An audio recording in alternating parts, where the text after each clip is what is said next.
Hello, the game is Pantheon, Rise of the Fallen.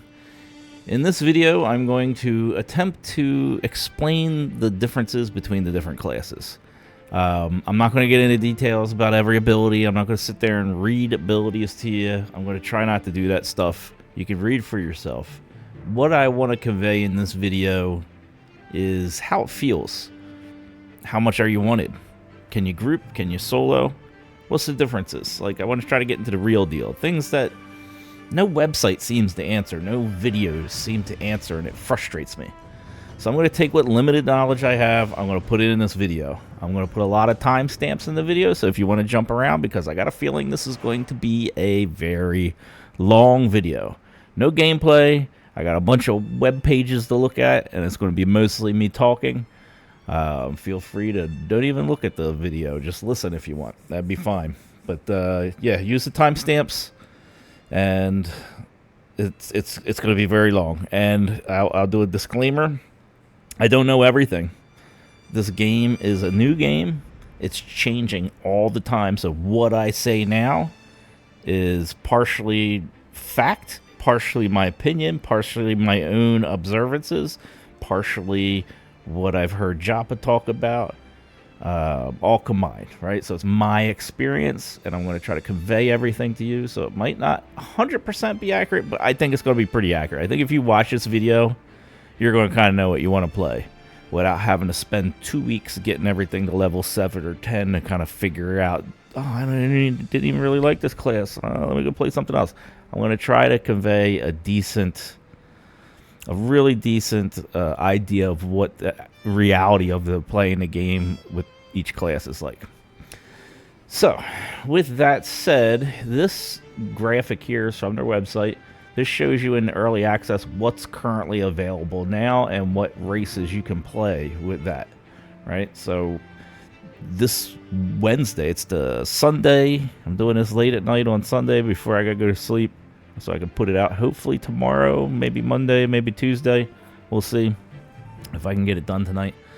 But this Wednesday, I think they might be putting the Druid in. The Druid's not in yet, and that's not on this list. So I'll cover what I know about the Druid as well at the end.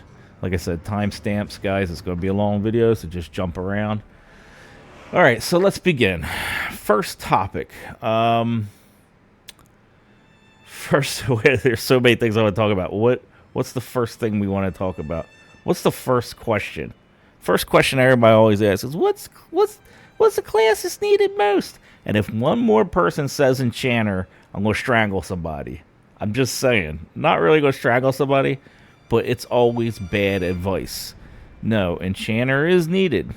CC is definitely needed, but tanks and clerics and shamans are needed the most. After those come the Enchanter. I don't know why people keep screaming Enchanter, and then everybody rolls an Enchanter, and then there's like 10 Enchanters looking for group, and they can't find anything. And Enchanters are hard to solo too, so it's like really bad advice for a new player that doesn't come in and know anything, and they just want to be wanted. So the answer to the question is, I would have to say, I'm going to do a tier list right off the bat. Here we go. Here's the most desirable in tier. So I'm going to say tanks are the hardest to come by more often than not. You're going to be dry tanks, or you're going to be dry healers, or you're going to be dry CC. Heck, sometimes you're dry on DPS, believe it or not. Sometimes you got tanks, healers, and enchanters. You can't find that DPS replacement you need. It's that kind of game. It's like EverQuest. It's got the Holy Trinity, the Holy Quad, because you got CC in there too. So, but overall, tanks are most needed. So I'm going to say Boop, Warrior, Paladin, and Dire Lord are your tanks. Now, out of these tanks, which one are wanted the most? Listen, if somebody needs a tank, they're not going to be choosy. But I think the pure tank is the Warrior once he's geared. If everybody's noobed up and the tanks are partially wearing cloth, Paladin becomes first place over the Warrior. But if the Warrior has geared, they're probably going to be the better tank. Paladin has self-heals, that's why. They're a little more self-reliant. They could do some healing. Warrior just got a nice buff. They got a passive regen buff, but it's still not as powerful as the Paladin. Paladin has a nice pull effect where you yoink the mobs to you, whereas Warrior gets a charge where you charge at the mob. So the Paladin's more kind of controlling it, bringing it into the group. Everybody just got to stand near the Paladin and they can start attacking. Whereas the Warrior kind of charges at it and everybody's got to run to it. Why not the Dire Lord? What's wrong with them? Dire Lords are very powerful.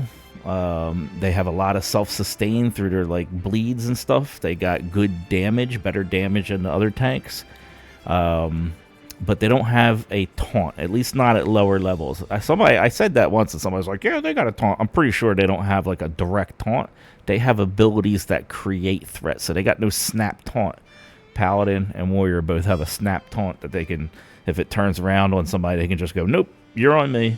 And that just makes it so much easier. So, but regardless, if you're playing a tank, anybody, like if somebody's looking for a tank, they're going to take you. It doesn't matter. I'll get into other stuff, like how they solo and how they feel to play a little bit later.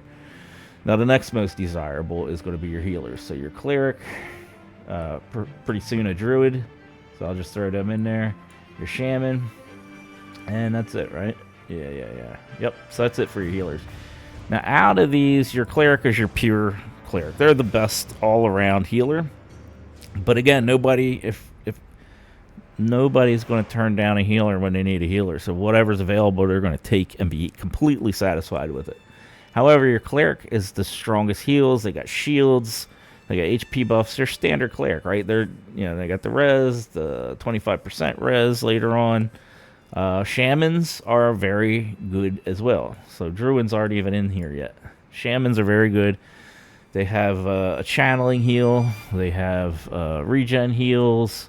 They have extremely good buffs. They are the best buffer. Stamina buff, strength buffs. Not a run speed buff, like a sprint buff. Very good buffer, little pet. Either one of these, I never have a problem with either one of these being the main healer. If you get into some hard groups, you might even want two healers, right? Sacrifice a DPS or something. What I know about the Druid, they're going to be a really good healer, I think. They can move while they heal. Their pet heals you. And their pet can, they can run, they can actively move, where these two have to channel their spells or cast their spells. Druid's going to be very interesting. There's going to be a lot of Druids playing when they put them in next week or the week after, whenever they put them in. And then after that, the next most wanted is crowd control, Enchanter. Enchanter is the king of crowd control. They got a mez. It's not as good as EverQuest. Their longest mez is like, in the lower levels, is like 25 seconds. It's not long at all. It feels pretty long, though, compared to the first one you get, which is only like 12 seconds or something. So they're not, I was a little disappointed it wasn't like EverQuest, you could just drop a mez on them and you don't got to worry about them for a minute. Maybe later it'll be like that. They have like very little utility otherwise. They have some interrupts. They don't do any damage at all. When I play my Enchanter, I don't even try to do damage. It's just a waste of mana. I'd rather have my mana ready for crowd controlling. They can crowd control 2 to 3 pretty well if they're at full mana or have a decent amount of mana, but doing 3 of them will drain you out pretty quick because you got to constantly be recasting.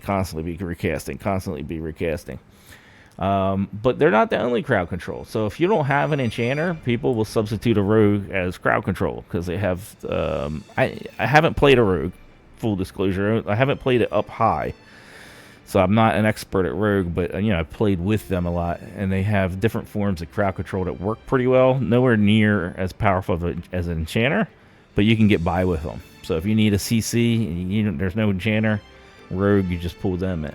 Also, no Rogue, no Enchanter, Wizard.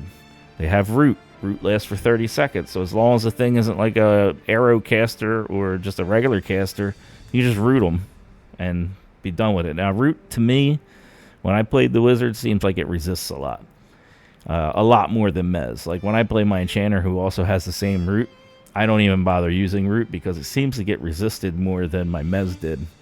So that might be a downside of Root, but you're also getting an awesome damage dealer, right? So you got somebody who can root mobs and do damage. Same with a Rogue. You got somebody who can CC mobs and do damage.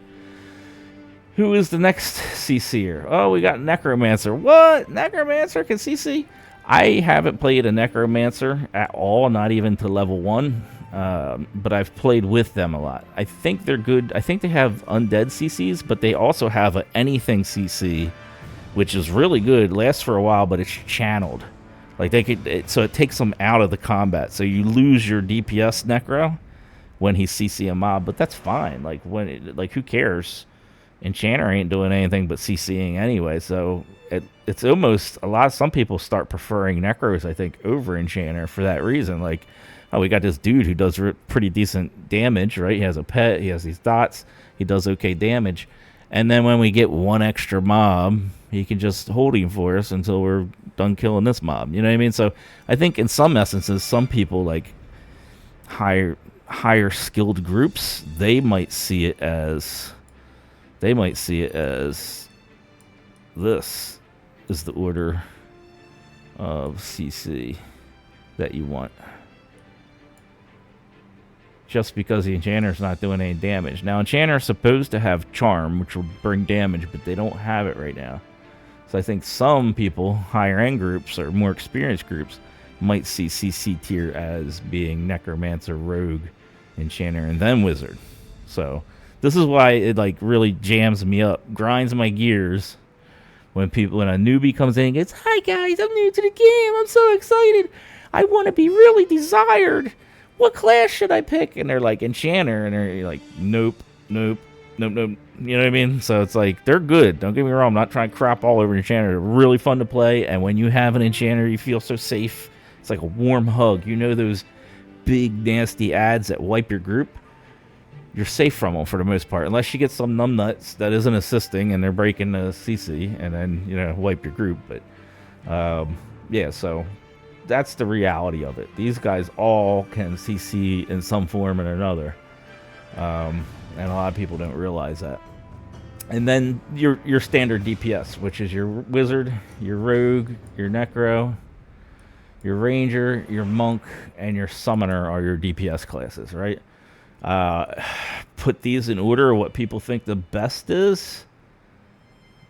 This is very subjective now. Your best DPS people argue about this for hours. Here's what I think. And keep in mind, somebody did some parsing on Discord. Wizard was hitting like 40 DPS. Rogue and Ranger were hitting like, or I think Wizard was hitting 45. Rogue and Ranger were hitting 40, and then like Monk, Summoner, and Necro were hitting 35. They're all pretty close. If you need a DPS, any of these will work. People do consider Wizard to be the top caster DPS. People consider Rogues, Rangers, and Monks to be the top melee, and there you can debate between all three of them. Who's the best? I feel like, me personally, I don't know. Yeah, it really just depends on their gear and how good the player is. It really just, at that point, it's coming down to a lot of stuff. But it seems like when a Ranger joins a group, it's like the damage goes up. Seems like when a Monk joins a group, the damage goes up. Sometimes when the Rogue joins, it goes up. Now, I play a Summoner a lot, so it's hard for me to, judge what it's like without me. I feel like the Summoner's good sustain. So Wizard's good burst.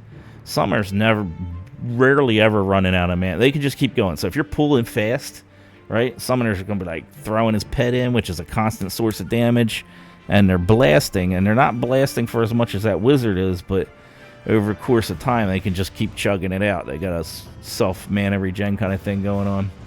Necromancers, a lot of people are kind of about Necromancers because they're complaining about the damage. The dots aren't a lot of damage. They complain that their pets are weak. I think what people are doing wrong is right now the pets are bugged. You can equip them with any type of gear right now. So you can get the best player gear and stick it on your pet. Armor, weapons, anything can go in a Necromancer right now. That was never meant to be. That's probably going to get corrected in the future. But I think what a lot of Necros are doing is they're just running around, not putting anything on their pets, and be like, why is my pet so squishy?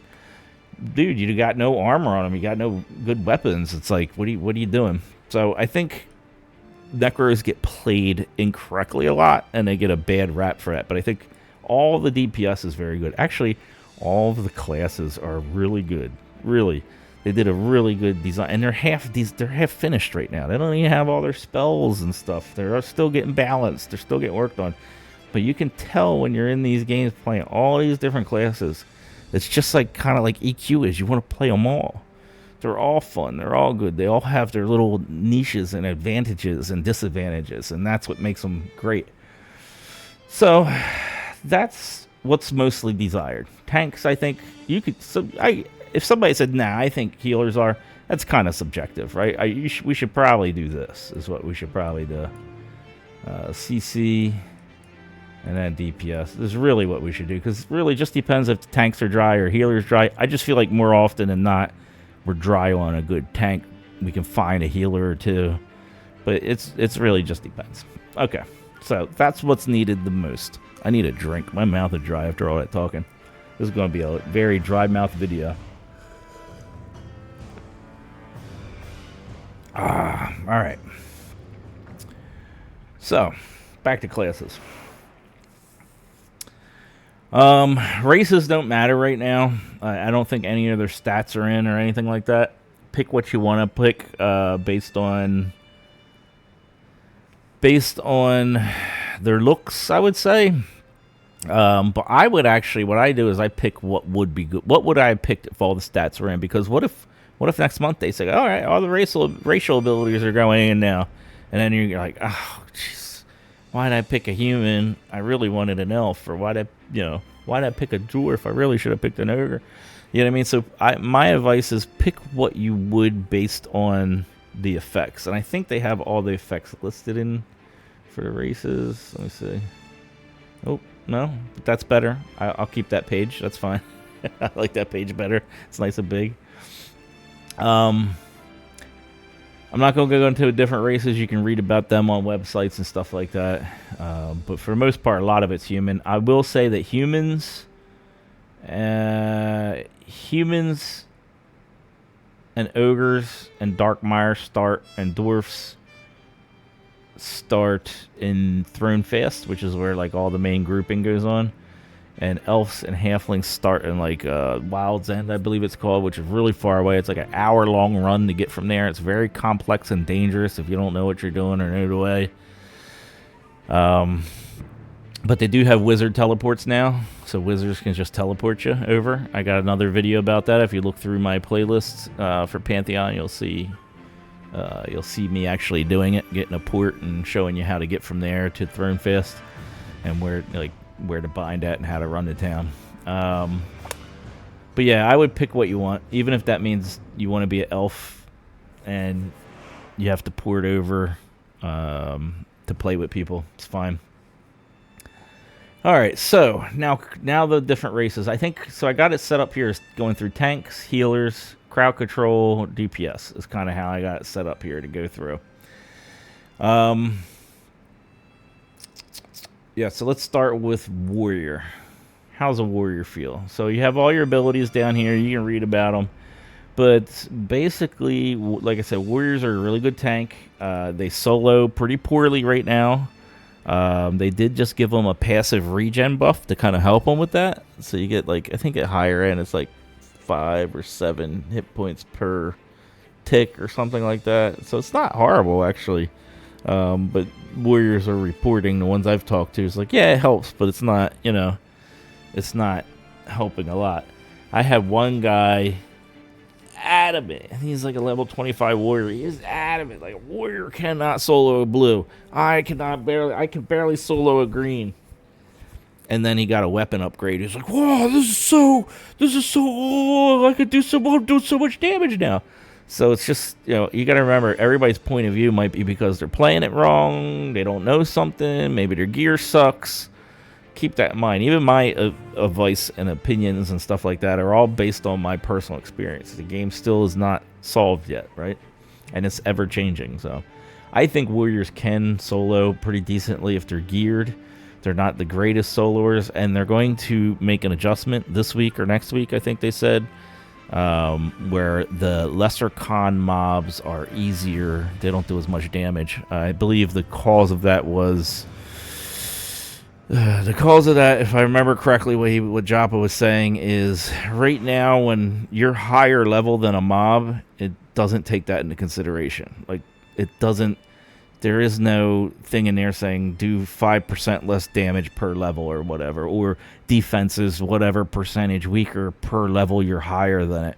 Right now it's just stats versus stats. So the power gain you get by having a level advantage is just having your spells do more damage, having, just that stats are affected more. It's just your normal, there's no programmed in decrease of weakness.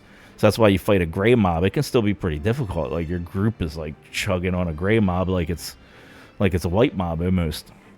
The group mobs. So they're going to change that. So with that changes, that means it's going to be a little easier to kill blues, light blues, and even greens. Now, they also just last couple weeks ago, which made everybody start soloing more, which I didn't like. I want this game to be more of a group game. They made a change that made soloing a little better. How did they do that change? It just went out of my head. Oh, they gave you more experience for lesser con mobs. So they bumped the experience up for lower con mobs. So when you kill them, you get a little bit more. It feels a little bit more impactful. So right now, for me, like for a lot of the classes I play, killing greens and light blues fast is actually the best way to level. So for example, if you're playing a warrior and you get a nice two-hand weapon and you're in a newbie zone, that first level is going to be hard. You got to fight carefully. Now, then you're fighting everything. Fight the level 1s. You're fighting blues. It's a little easier. You're not going to die, but you still got to watch what you're doing. And then you get level 3, level 4. Everything's light blue, and you can just start blowing through them. You get 5, 6. Everything's either light blue or green. You're at this point, you're watching YouTube. You're not even paying attention. You're just charging or pulling or casting. You can go all the way up to 7 like that in the newbie areas. 6 is where I would recommend. 7 if you're just sitting there farting around on YouTube, or maybe you're killing stuff to collect pelts or something like that because you want to make bags. I would say it's okay to go up to 7, but you can actually get up to 7 killing like level 1 mobs, just sitting there brain dead killing them. So when and that's because they increase the experience a little bit. So when they make it even easier to kill them, you're just going to be able to slaughter them even faster, right? So this is where I think the warrior in a week or two is that's how they're going to solo. They're going to be looking for greens and light blues, and they're just going to crush greens and light blues. Rah, rah, rah. Oops, sorry, hit the mic, swinging my arms like I'm swinging swords. I'm swinging swords. Rah, rah, rah. And you're just regenning, right? And they're barely doing any damage to you. So I think that's how warriors are going to solo. In groups, these are one of the best tanks in my opinion. They just seem to take damage so well. They can wear plate. Right now, everybody's in chain, but eventually there will be a plate. Somebody was telling me there's like a AC isn't really, what they were saying, AC isn't really worth it right now. So a lot of people are divesting from AC and going into like dodge. They're going in, what does dodge? Agility does dodge. So they're like stacking agility to try to get a little bit more dodge. The tanks are. Anyway. So how's it feel in a group? Yeah, you just basically rush to the mob or walk up to the mob and start hitting it and use your abilities. And that's pretty much it. It's really that simple. Use taunt when you need to, use your abilities to gain threat, and that's pretty much it. Paladin. I like the Paladin. I think this is the most popular tank right now, aside from the Dire Lord. The reason being is the spell effects are really pretty. It's just a sexy looking class. It feels well put together. You got self-heals. You got a self-heal. It's a little limited. The energy is limited, so you can't just do it forever. Then you got a heal that when you first start out feels really OP. Like when you hit things, it gives you health back. So you're doing damage and getting healed. And they're good against undead. And they got that pool, that yoink. What's the yoink called?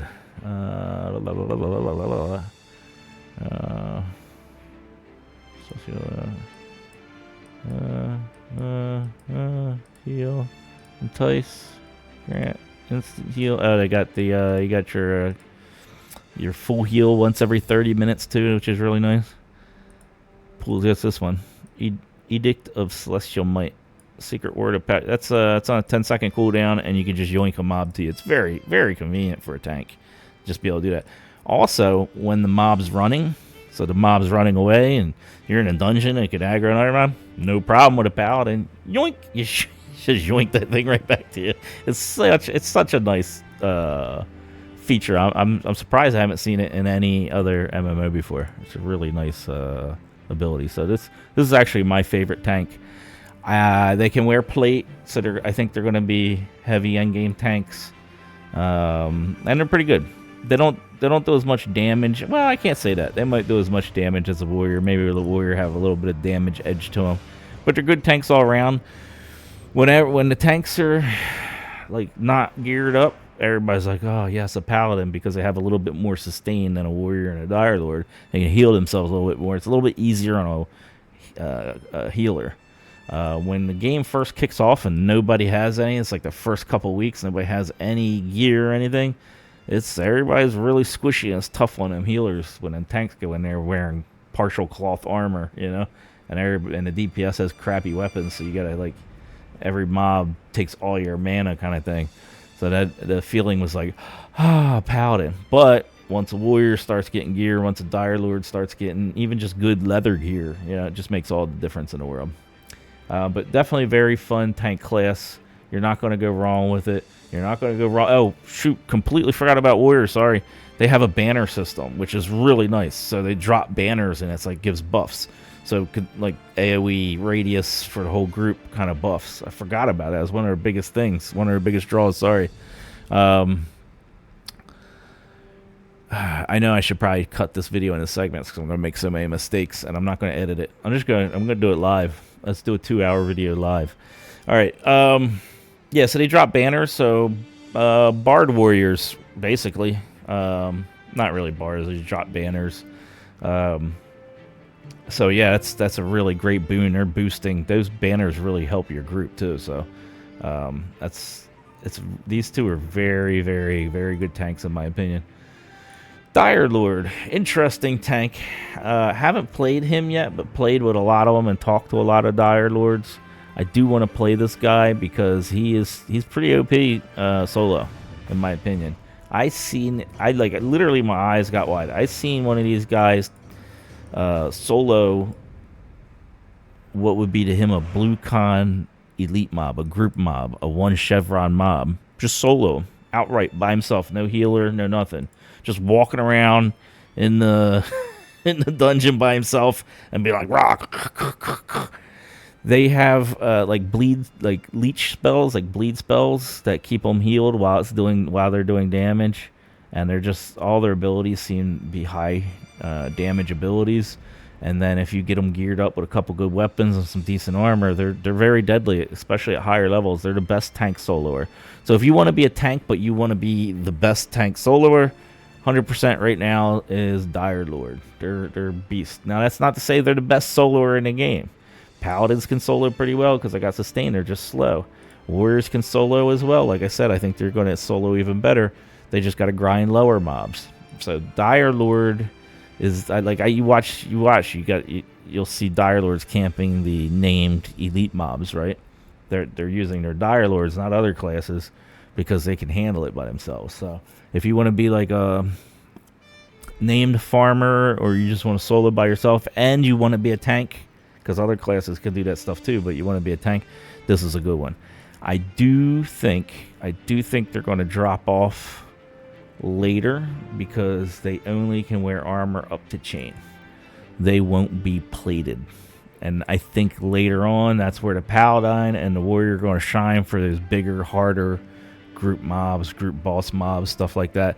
That sustain that makes them kick butt between 20 and 40.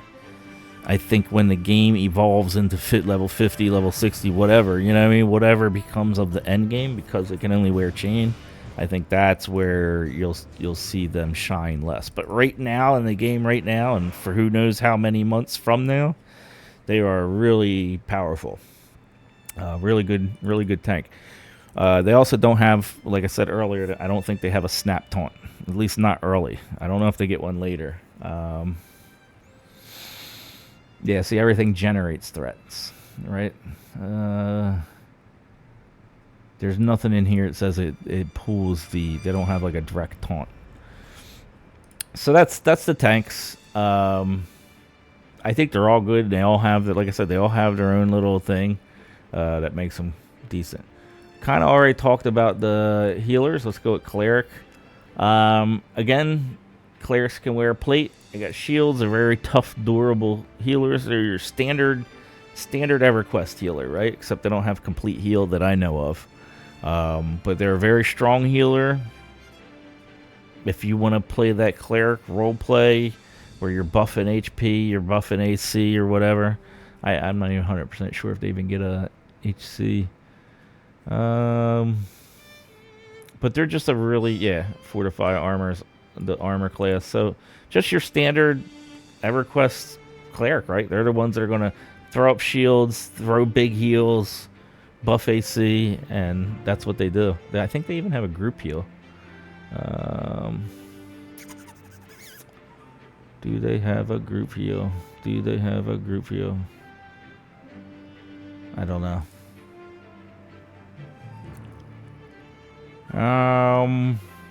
Yeah. Anyway, so there's not much to say about a Cleric. They're a healer, and they're a good healer. So just gonna move right on to Shaman. Can only go up to leather, right? So they're going to be a little squishier, but they are a good healer. I don't know how they'll be an end game. Maybe it'll, I don't know. But right now they're just great. They got huge buffs. What do they got? What do they got? What do they got? Huge buffs, and some dots. They got some stuff that interweave that works with their dots, like a nuke that if they're dotted, they do a little bit more damage. But the real thing is like stuff like this, right? The strength and stamina buff. Where is it? Where's your other buffs? The Wind Strider, right? Gives you an accelerated sprint speed and reduces the sprint so you can sprint longer. It's also great for climbing. It works for climbing, which takes your endurance. So that's really nice. Yeah, they're just all around really great. This is one of the most popular classes. They get a pet, a little wolf pet that helps them do a little DPS. But again, like, so they're very capable of soloing. Oh, I keep skipping. Clerics, not as great as soloing because they're just donking things. I don't got a lot of DPS. You'll never die as a Cleric soloing. Sorry, let me go back to Cleric. You're not going to die, but it's very, very slow. I'll do a solo tier list after I go through these. So Shaman, again, a little bit better than Cleric soloing. You're just going to be meleeing a lot, but you got a pet to help you. You got a couple dots that you can throw on if you want. You got sustain. So they can both solo. Shaman's going to solo better. Both desired heavily in groups. If not the number one, definitely number two. Moving on to Enchanter. They don't look like that. I wish they did look like that in game. Right now, the Enchanter is just CC. They have a dot. They have a little DD. To me, it's not even worth the amount of damage it does. It's not even worth the mana. You'd be better served to just sit there full mana and wait for something to pop off.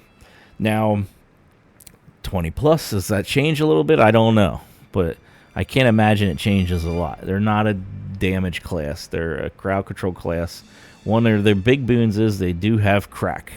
I think at level 10 they get their first crack, which is 1 extra mana regen per tick, which isn't a lot, but it does make a difference. When you get a level 10 Enchanter in a group and he casts that on all the healers and the casters, it makes a noticeable difference in the downtime. All of a sudden, things start picking up. Everybody doesn't need as much, like, hold on, we gotta wait for mana. So it's definitely noticeable. So if you want a class that you can chill and not do a lot and just kind of watch the show happen, but you gotta be ready, you gotta be snapping and ready for that CC, this is the class for you. Also, in the future, they will get a charm. I don't know how it will work, if it'll be like, if it's more like a charm where 2 come in, you can charm one instead of CCing it, and then use that for temporary damage and then kill your charm mob, or will it be more like an EverQuest thing where you could charm something for 5 minutes or 10 minutes? I don't, honestly, I'd be surprised if they did that, if they made like a long-term charm pet for you. Just the way they design the games and the classes, I don't think that would be something they do, but you never know. We'll see when they get charm pets in. But still viable class without the charm pet. It is wanted. Again, as I said before in the ranking, it is wanted. It's just not, I don't think it's the most wanted. But people will swear up and down it is the most wanted, so that tells you something, right? They're not 100% wrong. Here's the thing, just so you can pause it and look at their spells if you want. Rogue. Rogues do really great group damage. They have crowd control. They can stealth. So yeah, they're definitely wanted in groups. You know, it's a standard role. There's nothing much to it other than the crowd control stuff that you can do. You're just butt poking and stuff like that. You need certain weapons for certain skills. Like there's one skill that needs a sword that does a lot of damage. I forget what it's called now. But yeah, just your standard rogue. I will say one thing is wild with them is they got their stealth, which you can go in and out of stealth really easy. I think it has like a 2 or 3 second cooldown to go in and out. I think right now it works pretty well. I do know what the rogues are doing now, which I really think needs to be fixed, is in this game they have chests, and they put the chests in different places, like in dungeons, deep in the dungeons, or in a little room or something like that, and then chests just respawn like every so often. Like when the server resets, or I think it's like every 3 or 4 hours, or maybe 6 hours. But what they do is they could just bypass all that stuff and camp them. So they're just running around, and really great loot comes out of these chests, like the higher end, the higher tier recipes, schematics for crafting, and you know, loot and stuff like that. I don't know 100% what comes out of the chest, but I do know what the rogues, the higher rogues, are doing is just farming the crap out of those treasure chests and getting really, really rich. They're just banking it all and selling it and hoarding it, and then, you know, the chests are never there because all the rogues are just snatching them up. They know the spawn time, so they know, okay, I got it at 6 o'clock. Well, then they just go back there, and it pops open for them, and they grab it. So it's I don't really like that. Something needs to change with that. Hopefully not nerfing their stealth. I like that they can go around and scout. It's very nice. They can do corpse runs. Not that corpse runs are really needed in this game, but they can do them in a pinch if you don't have a necro or a summoner available. So yeah, rogues are pretty neat. They can't solo though. They're probably the worst soloers. I would say, here, I'll get into soloing later, but yeah, they're not good at soloing. Alright, Wizard. Wizard, I really like their spell effects. I think they're pretty. I like the way they're set up. The elemental casting, they're very powerful. You roll Wizard as your first character, you're going to be like, this game is easy. You could literally two-shot XP mobs with nothing, just right when you start. And then when you level up and get your first lightning spell, I think that starts one-shotting like blues and light blues. So the Wizard's like a really easy one to level up to 7, grinding on mobs just in the newbie areas. You just basically just walk around and one. You just got to figure out, okay, if I hit it with my weaker cold spell, does it do 100% damage? Nah, I'd have to use it twice. Oh, no, this one, I only got to hit it once, and I can one-shot them. I'll use that one. You know, which the most mana-efficient one-shot is the question. So they're really strong. When you start grouping up and doing group content, their spells are powerful, and you can, you know, they hit hard. They are limited by not just mana, but a focus. So they have a focus for each elemental, little focus ring. Here, I'll show the spells while I'm talking, so you can read them, I guess. Got it. There we go. So cold has a focus, fire has a focus, lightning has a focus. I think it's just 3. But each, like, let's say your first cold spell uses 2 focus. You have a maximum of 5. See right here. Fire focus 1, maximum 1. But anyway, so you'll use up a certain amount per cast. Like, I think your first big fire spell uses 3, so you can only cast that once. And if you cast it more than once, you'll use more than your 5 focus because it starts eating into your other focuses. So if you use fire, fire, fire, it's going to eat into your lightning, eat into your cold, that kind of thing. And then when you run out of all your focus, it'll start eating into your hit points. And if you keep casting, you'll kill yourself. So wizards literally could just sit there, and if you're just not paying attention watching YouTube, you could just sit there and spam cast, and you'll die. So when you see a wizard die, he wasn't paying attention, and they'll play it off. Oh, I was just trying to get max deep. Nah, dude, you were watching YouTube, you weren't paying attention. Now I don't like that. That's I don't like the fact that they can kill themselves. Like, that's not fair. It sounds cool, but a lot of people seem to like it. I don't think it should go that far. I wouldn't even, if I designed this game, I wouldn't even have it eat their hit points. I would make it do something else. As it stands, when each ring, so cold focus, I don't want to get too in depth in their character, but it is such a unique kind of class. So you got 3 rings, right? Cold, fire, and lightning, right? Each one of them, when they're full, when you're not casting any spells, it increases your regen, right? So if you blow 1 whole focus, but you still got 2 full focuses, you're still kind of okay regenning. But when you dump all your focus, your mana comes back slow. So it's you're playing like a resource balancing game. Can I blow my focus? Will I have enough mana by the time my focus gets back? Or do my mana's really low, let me not blow all my focus because I want that regen to get my mana back up. So you got 2 resources you're balancing. To me, I think that's enough. Do you really have to make it eat into their health? That just seems sadistic to me, right? It seems like I don't like it. A lot of people seem to like it. I think they can do without it, is what I'm saying. And even if it does eat into their health, well, now you're eating into the Cleric's mana pool for more damage. That's kind of cool even.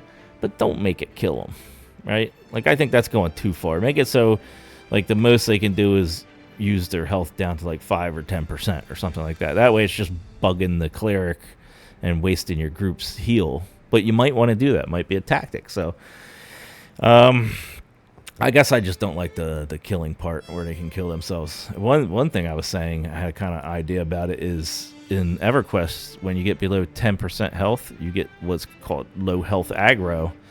The mobs go crazy. They want to kill you because they know you're easy kill, and like you just suddenly get this burst of intense aggro, and tanks can't even taunt them off you right away. It takes some time. So that's kind of, I think maybe if they had something like that, where if you could cast all the way down to like 5% health, and then it would stop. It wouldn't let you cast anymore, or it wouldn't eat any more health away. But if they had low health aggro in the game, that would make it dangerous. So that way you're like, if you're nuking, it's now, so now you're resource balancing 2 resources, right? Mana and focus, you're balancing them. You're working on both so you can get maximum efficiency to be the best wizard you could be.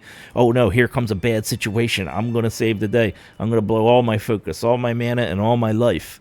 But you better make sure you know what you're doing, because if you don't have that thing killed down enough to where it's turning and fleeing, or it's dead by the time you get to 10% health, it'll turn on you, leave your tank, and come straight for your ass and kill you.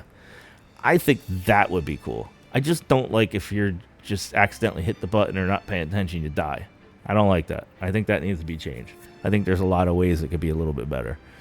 Disagree with me? It's my opinion. Anyway, Wizard's a very interesting, fun class, and I think it's pretty. It's one of my favorite classes so far.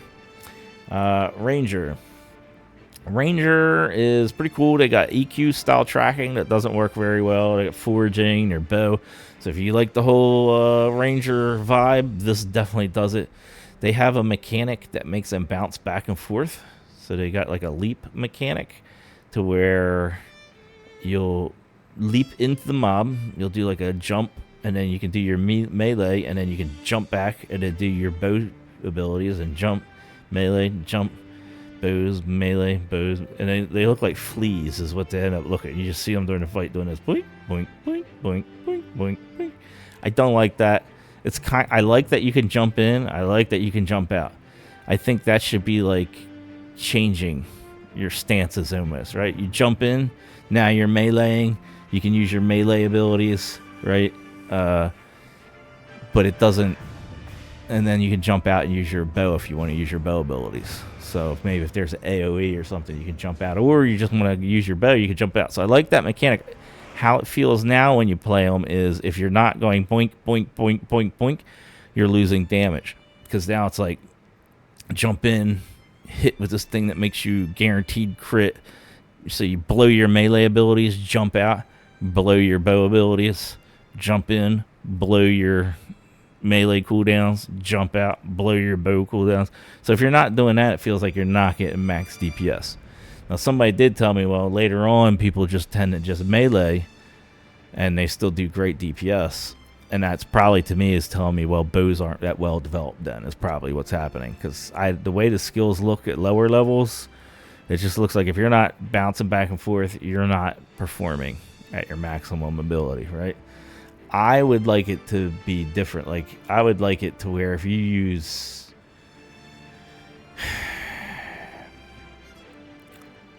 if you use, like, have a cooldown on and jump in and out, maybe. I don't know. There's different ways you can design it. But there's a lot of different ways you can design it. But I would almost like it to be switching stances. Like, oh, I want to jump back and I'm going to use bows for a while.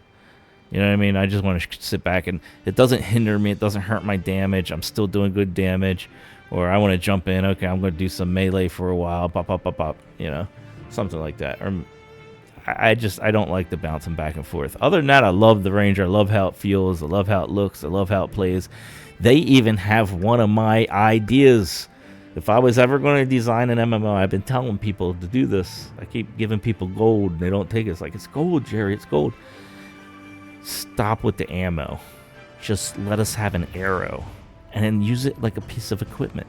So you have a bow that has damage. You have arrows that have damage, maybe even a delay. You can put delays on both of them, however you want to calculate it. But stop with the quantities of arrow. Make it like an item that you upgrade over time. Like when you have endless quiver, you want to put the best arrow in there that you can get at the time.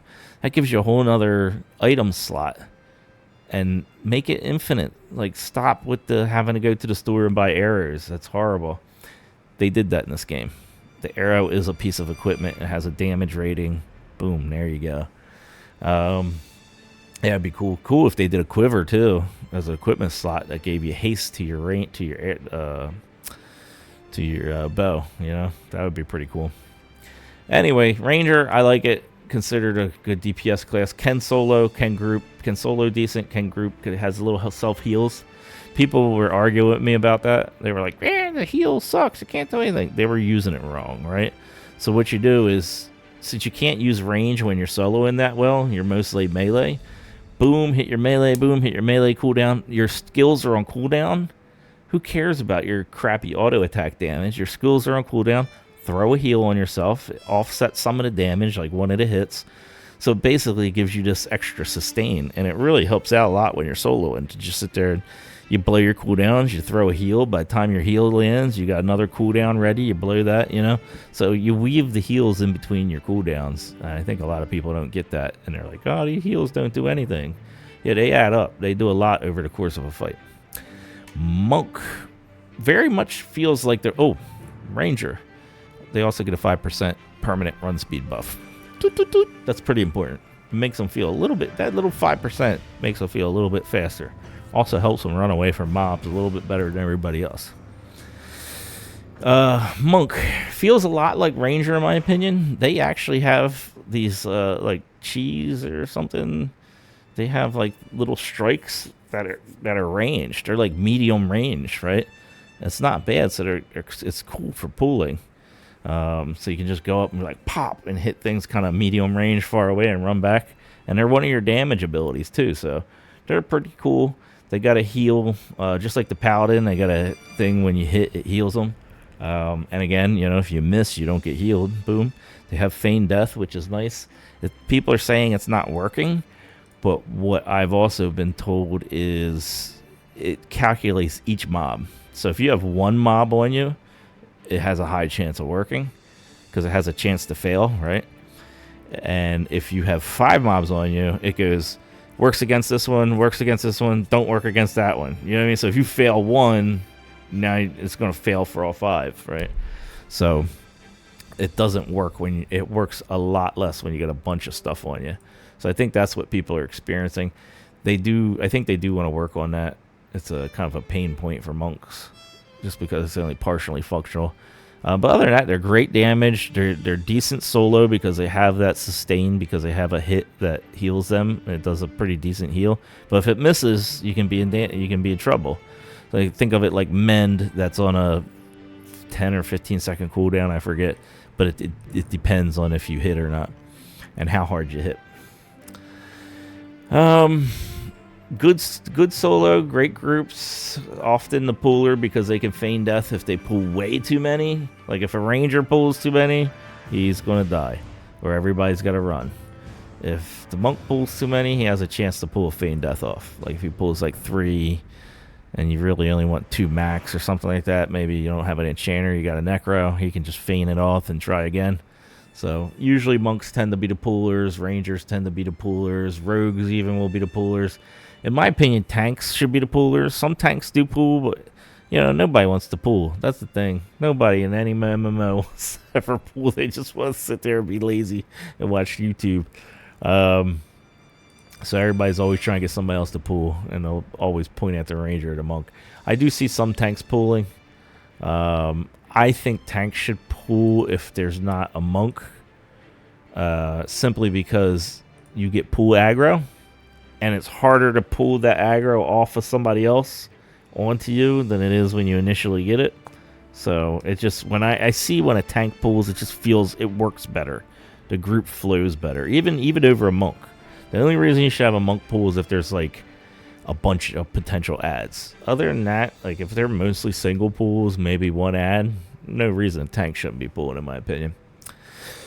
All right, let me pause the video. That was a long spiel. So just in case something messes up, I got that. How do I pause? I forget. Okay, I'm back.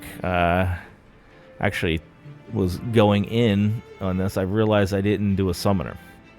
So let me go ahead and get the summoner done. I had to get a drink. It's been 50 minutes, so it's a lot of talking. But so I realized I didn't do summoner and druid, so let me complete them and move forward.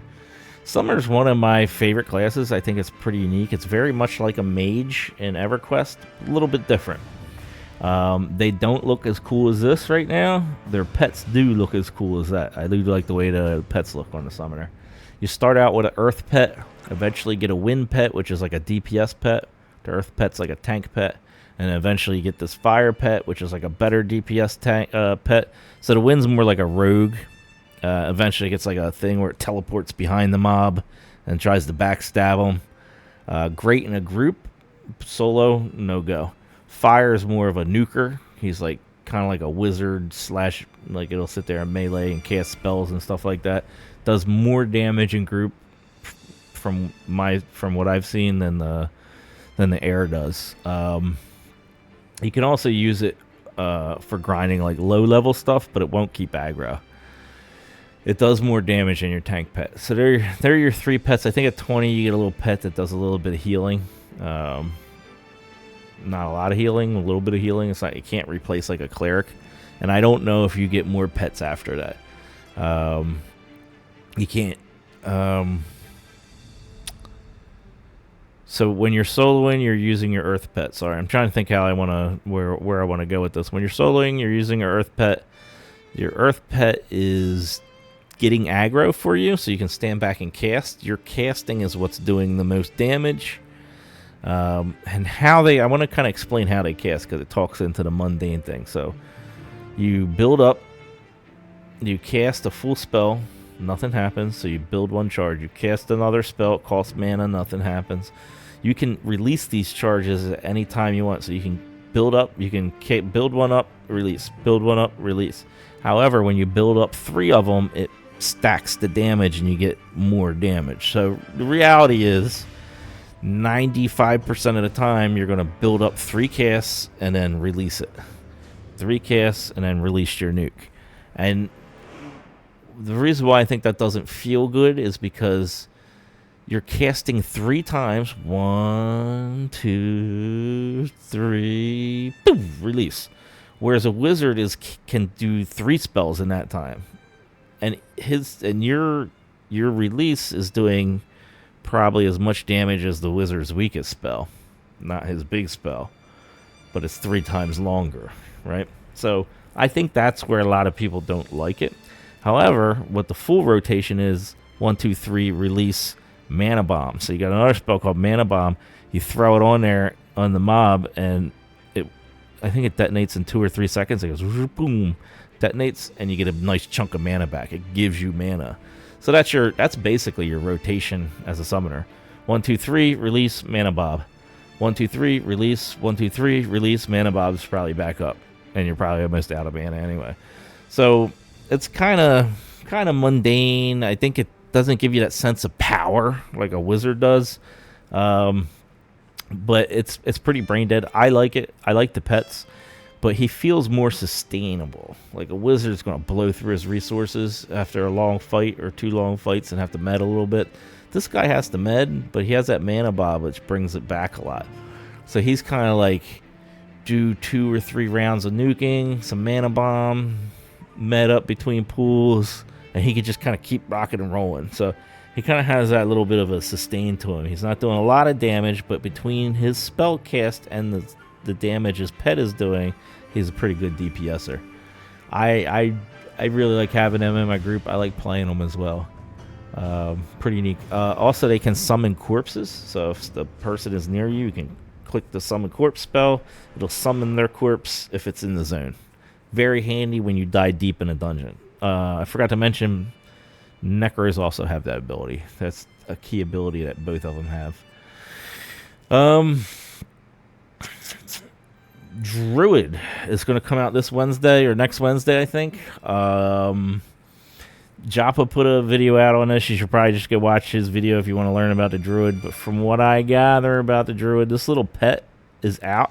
It's a non-combat pet. It can't be hurt by anything. It's just like kind of like a visual representation of a god or something, or somebody who you worship. Here, I'll go down to the spells. But what made the Druid stand out is that when it heals through the pet, meaning that it can run and heal at the same time. Druid also gets a Spirit of the Wolf, which is a 20% run speed, which I think goes up to 35 or 40% run speed as it gets spells in this game get better as you level, like EverQuest, right? They don't kind of just stay the same, which is really big. So that's like straight run speed, which stacks with your sprint speed. So you get that and the Shaman buff, you're going to be zip-zapping around. But imagine being able to run and heal at the same time. Like, you're going to be able to run away and never die. Like, you're going to be able to kite. You're going to be the kite king. They do summon like a big tree, like a glowy tree, and then you can heal through that tree, I think, or something like that. And it heals like the group. It's like a AoE area kind of group thing. So they seem very interesting. I don't know much about it because I haven't played it. But, you know, they got a swarm, B-type swarm type dots for damage. But they're mostly going to be a healer. They got a pool thing that looked really neat. Like, you can yoink people up to you like the Paladin can.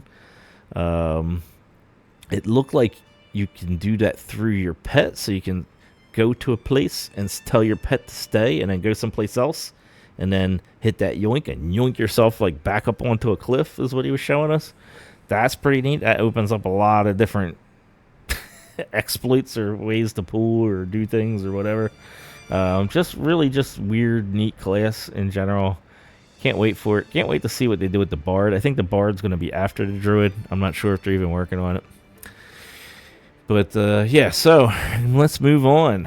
All right, so this was desirable for group. Let's do solo. This is going to be very subjective. I'm going to get some of this wrong. I'm going to do the best I can, right? So, who is S-tier soloer? Now, I think a lot of people would say Summoner is. I don't think Summoner is. Maybe at higher level he is. But a lot of people say Summoner's the top tier. I think the best soloer, even though I never played him, just talking and seeing, I think it's Necromancer. I think following the Necromancer might be Summoner. I'm going to put them both in A tier. I don't know. I kind of want to do. People say Summoner is, but I haven't seen it.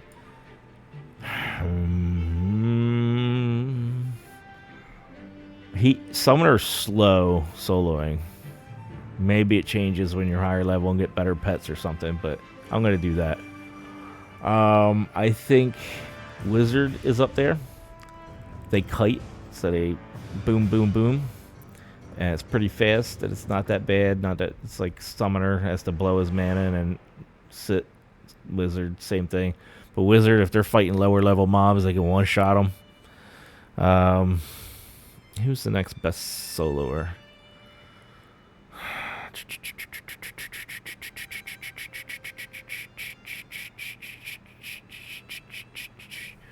I'm gonna have to say Ranger and Monk, probably, because Ranger has a little. He can weave those heals in. It's all about sustain, right? So DPS has the advantage when you're soloing. You got to be able to do damage, and then you also have to be able to keep yourself healed. So like a Paladin is an awesome, or a Cleric could be an awesome heal soloer because they can keep themselves healed. Same with a Shaman, they can keep themselves healed. However, they don't have the damage output that other classes have. So you gotta have those two things. Necromancer has the ability to kite and dot, is what makes him superior, I believe. Summoner has the pets. I think maybe that one can heal him later on. It's tiny heal, but I wouldn't even consider that a lot of sustain. Wizard doesn't have any sustain as far as healing, but he just can do big damage and run. Ranger and Monk. I'm gonna say this. I'm gonna say those three are probably A tier. My opinion is these three all probably summon the best. I don't know if Summoner is S or A. I don't have that experience, but I'm gonna say these just because Wizard has so much damage, like up front load damage, he can get away with it. I think these guys are all A tier soloers. Dire Lord would be here for experience grind. Dire Lord is going to be B tier, right? If he's just grinding experience, he's probably going to be B tier. But I want to put him S tier because he's like the only dude that can take on hard stuff, like face tank hard stuff. It's ridiculous. Like my mind was blown. It wasn't just one dude. I've seen multiple people doing it on their Dire Lords, farming named mobs that whole groups got to try to take out and have a hard time doing. And he's just like solo. You know, I'm gonna have to say for XP B tier, but just in general, I gotta throw Dire Lord up there. Maybe I'm wrong about that. Dire Lords, you tell me. I don't know what I'm talking about, or maybe because he's kind of slow. I don't know. Maybe I should just put him A tier, kind of in between the two. Anyway, you get the gist. Who's next? I'm going to say Shaman, because they can do some damage, and they can heal, and they got sustain. And I'm going to put Paladin there, because they got some pretty... They don't got great damage, but they can do some damage. They got some sustain. I almost wanted to put Monk down there with Paladin, but they got more damage, so... I'm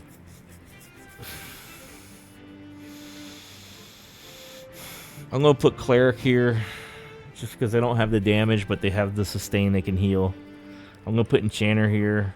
Enchanter's weird. Enchanter could probably go up here with Dire Lord because how they solo is they have a bomb, like the Summoner's Mana Bomb, but it's a damage bomb, and it does 50% more damage if they're mezzed. So how an Enchanter solos is he mezzes, bloop, which doesn't cost a lot of mana when you're higher level. When you're low level, you can't do this. It costs too much mana. It's not efficient. When you're higher level, those low level mezzes don't cost a lot. So you mezz, drop your mezz bomb on them, run, right? Boom, it explodes, does 50% more damage, and then it starts running at you. By the time it even gets close to you, mez the gun, right? So you're never even getting hit unless he resists your mez. That's the only time you're going to get hit. Then you got instant stun. So if he resists your mez, boom, instant stun. That's on a 1 or 2 minute cooldown, I think, something like that.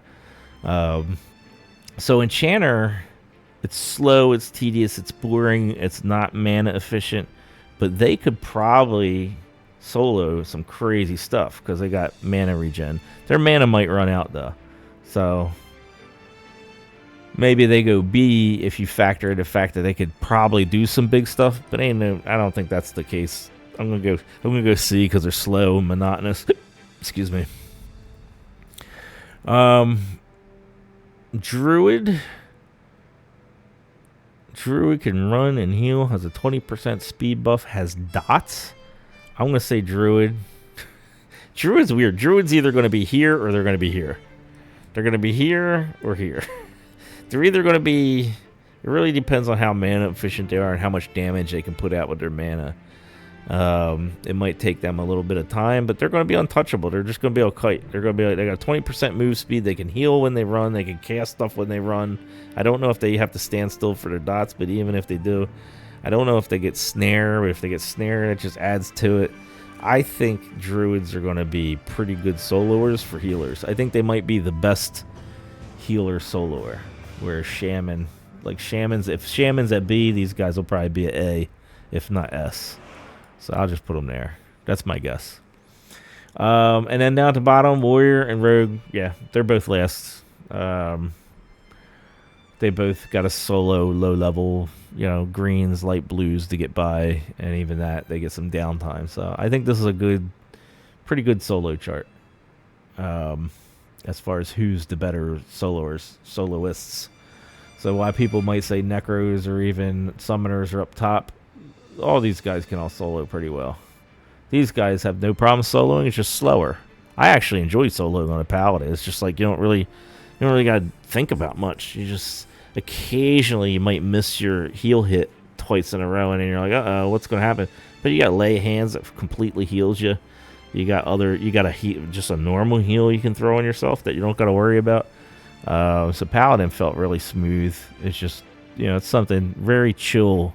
It's like chill solo. And then it's like, oh, this is chill, but it's taken a long time solo. And then it's like, feels pretty frustrating. And I'm looking at all these guys do all this cool stuff, and I can't do it. So that's my solo tier list. I did a grouping tier list already, right? Desirability. I think that's it. Is that it for my video? Let me take a sip of water and I'll get right back to you. Okay, so I think that's it for the classes. Hopefully I was able to give you a good, or at least a decent explanation of how it kind of feels for each class, what your role is going to be, so you kind of have a better idea what you want to start.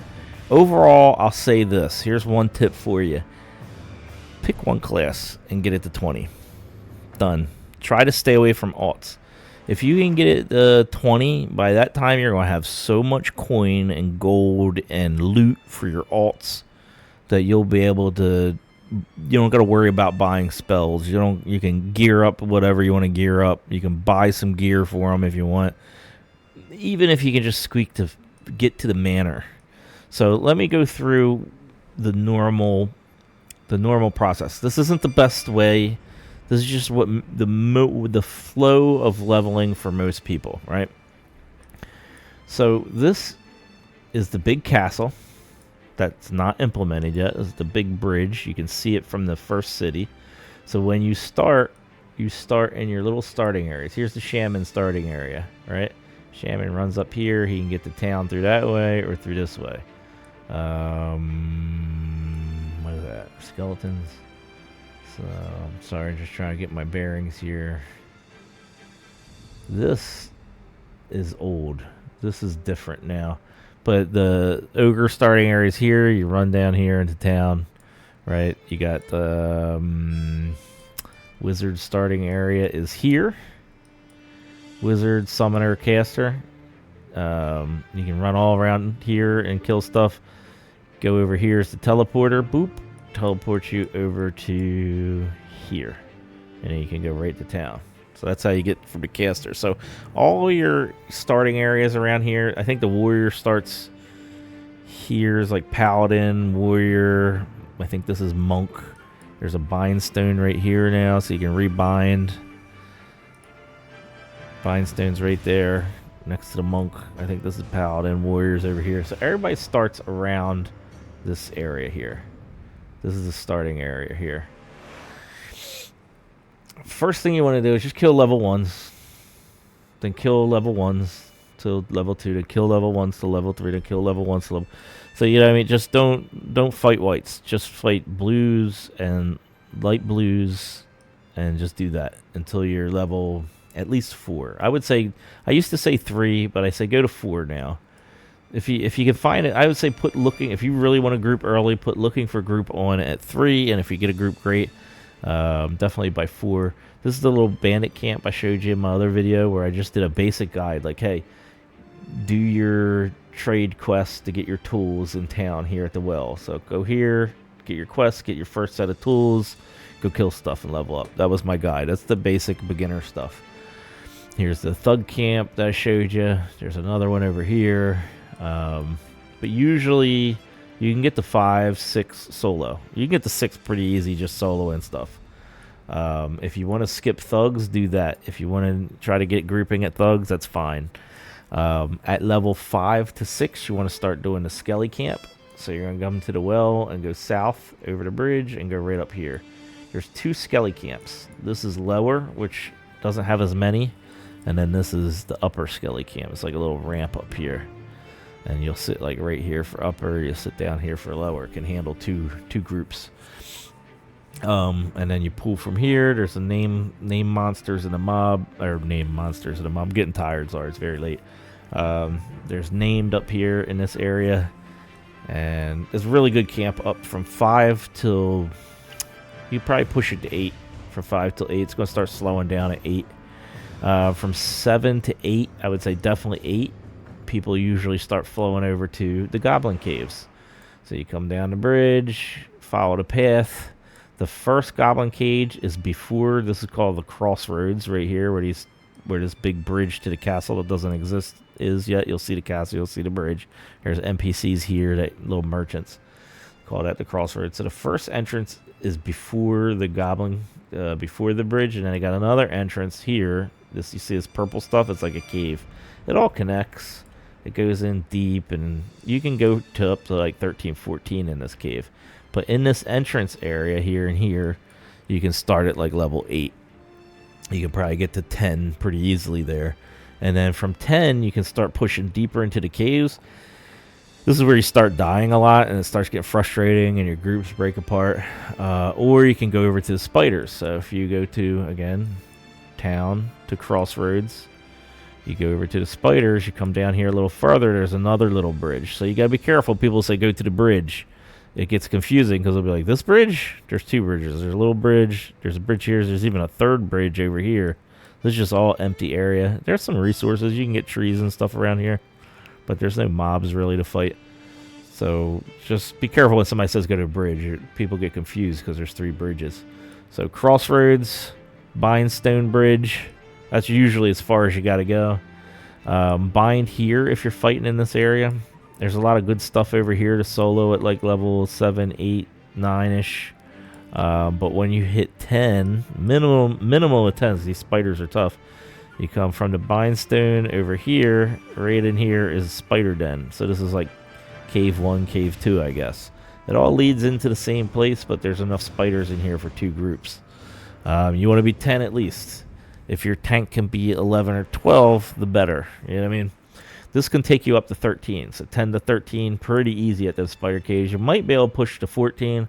I never did, because at 13, people will start accepting you at the manor, the spirit manor, which is pretty convenient because you're bound here, and you run in between the spider caves. There's a ramp up here. Little thug level 7, 8 thug camps here, by the way. You run up here, zoom, zoom, zoom, zoom, zoom, zoom, zoom, and you camp over here. People used to camp here along this wall, and they pull the mobs over to them. And if you got in trouble, you could just jump off, and you would like fly instead of falling off the cliff.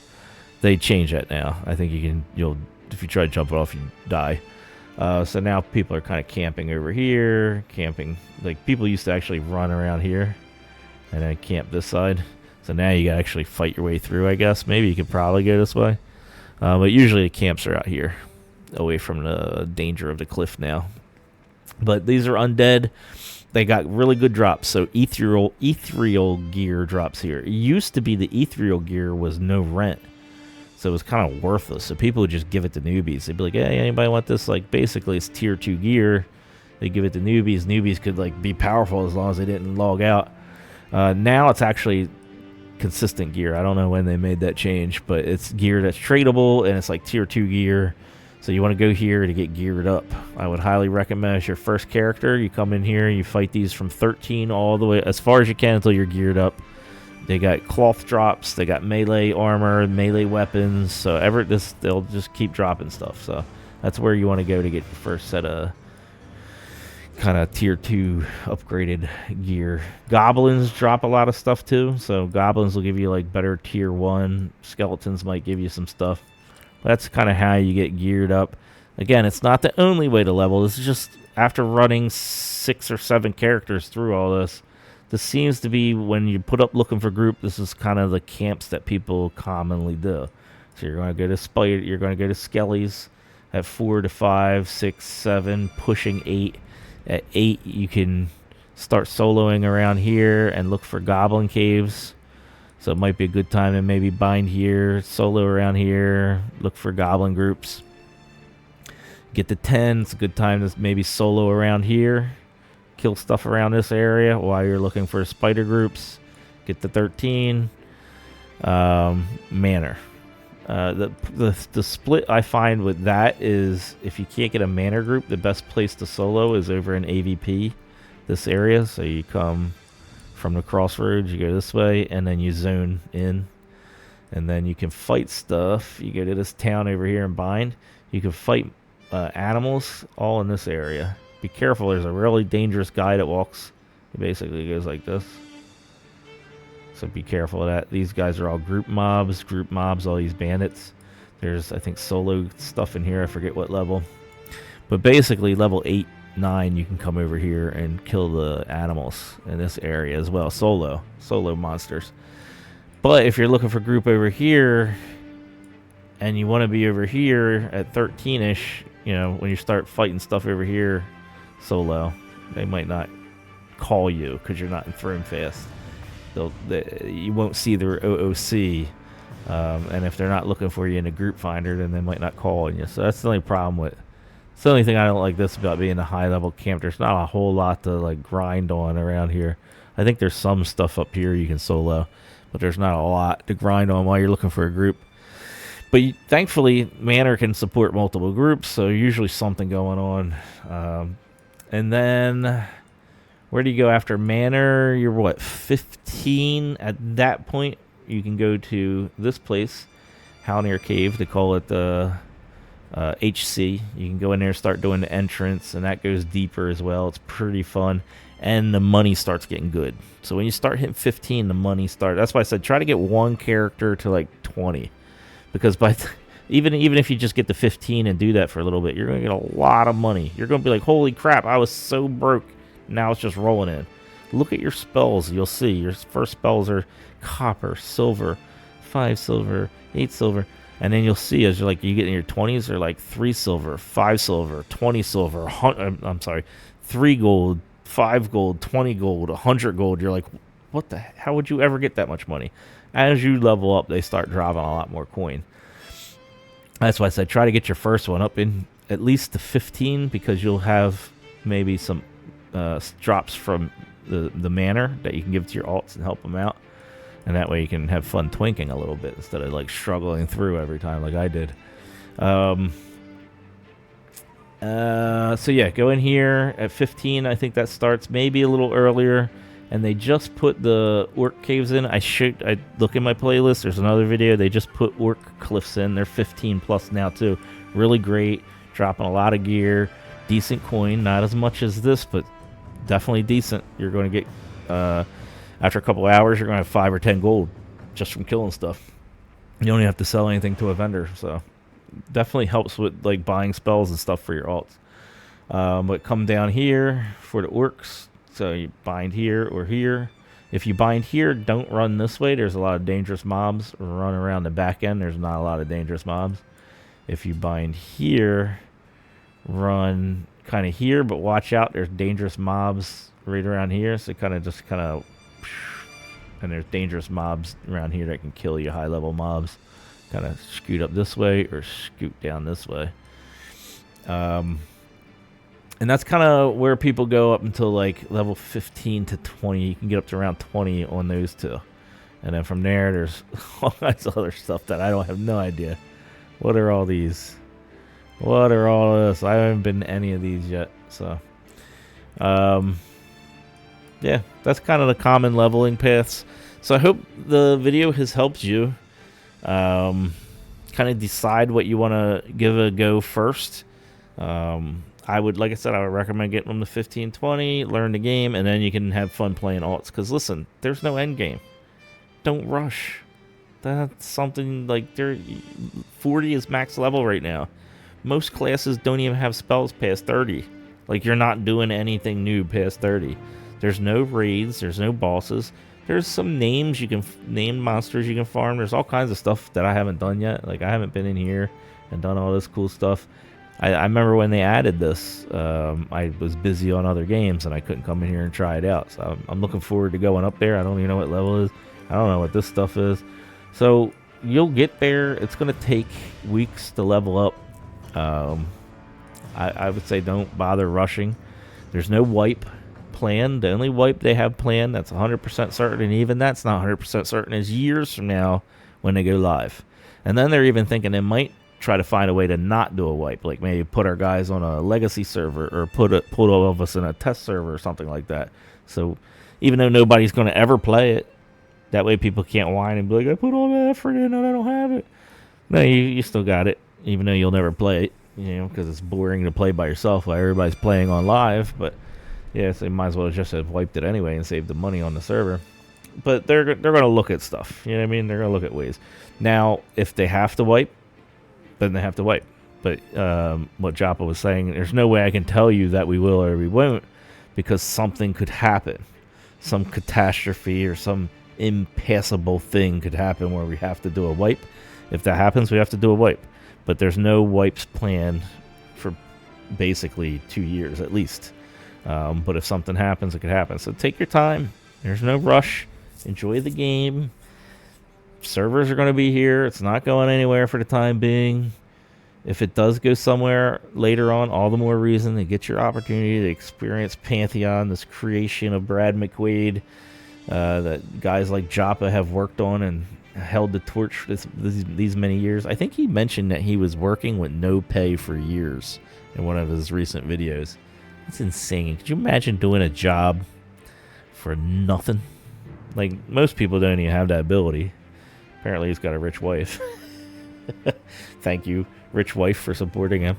But, like, that's crazy. Like, you really got to believe in something. So they got something good. They're definitely carrying on the vision, and he's got a good mindset. He's an ex-EQ player, and I don't know much about the other team there, so I hate to just keep talking about him, but he's kind of the face I see, and I know he's been in it, and he's one of the main guys. So, but yeah, the whole team there seems pretty good.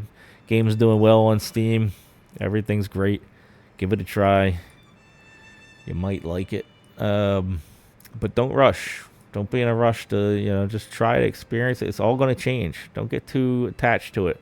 They're going to balance their classes out. Don't get too frustrated because you're a warrior and you feel like, a Paladin can solo better than you, or a Necromancer or a Summoner can solo better than you.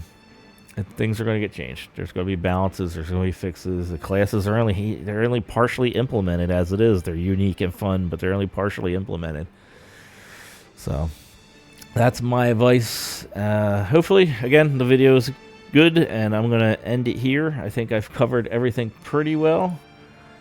Feel free to come to the Pantheon site and click on these. They got a lot of little lore in here that you can read about each class.